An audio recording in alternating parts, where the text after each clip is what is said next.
congratulations. Thank you. You were one of my favorite characters on the show, and I'm always happy to see you. So now more of you. Yay!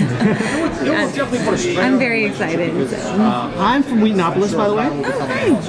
And my question for you is Root crazy or dedicated? How do you define your character in your head? I mean, I think it's funny and fun to be like, oh, Root's crazy. But when I really am looking at the scenes, and then I realize as I'm saying it that I actually sound like I'm the crazy one, because I'm like, I feel like she really thinks that she's doing the right thing, and that this machine to her is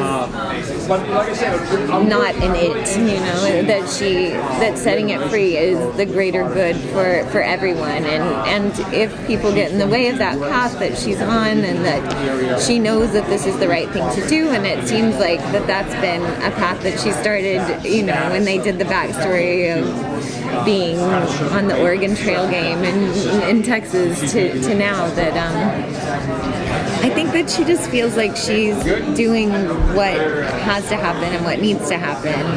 And the crazy, sort of scary thing about the show is that, you know, what you thought was fake, maybe we'll realize in a couple of years that this all did need to happen. I mean, maybe it is for the greater good, or maybe not. So when you're playing Root, are you thinking of the machine as a character, as sort of a real character that's developing, or are you?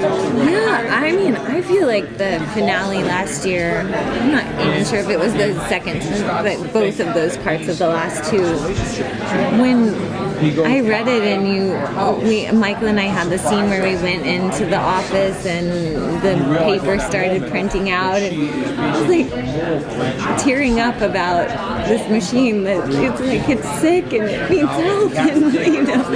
So I feel like they've done such a brilliant job of making the machine a character, and you're communicating with it, and when it calls you on the phone, you have to in your mind have a voice for the machine. You have to make it something that's alive to you, because as far as I know, where last season left off, that may be my acting partner for this year. How do you think she views Haroldra now in light of the sort of portrayal of her? Like, she's always sort of felt with him like having some kind of coffee shop date. But like, how is she feeling about him? Like, is she going to be dangerous to him now?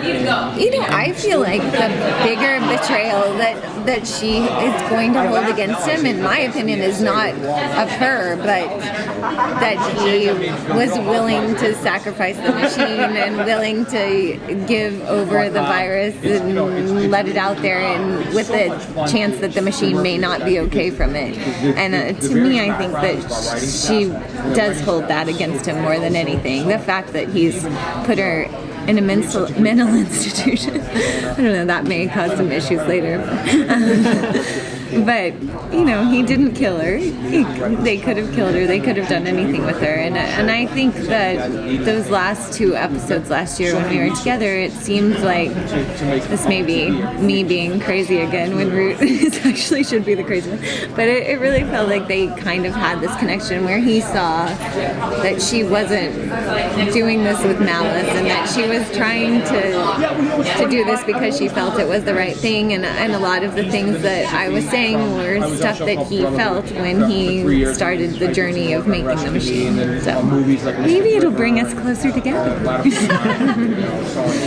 Mystic River specifically. No, you go. Has it changed your relationship with your own computer? The New England area. Mystic River. I'm terrible at computers, which is probably not good if you're on the show. You should. I don't check email. I don't. Characters and so forth. People will recognize it does make you. It's pretty cool. When I started on the show, it made me a little bit panicked.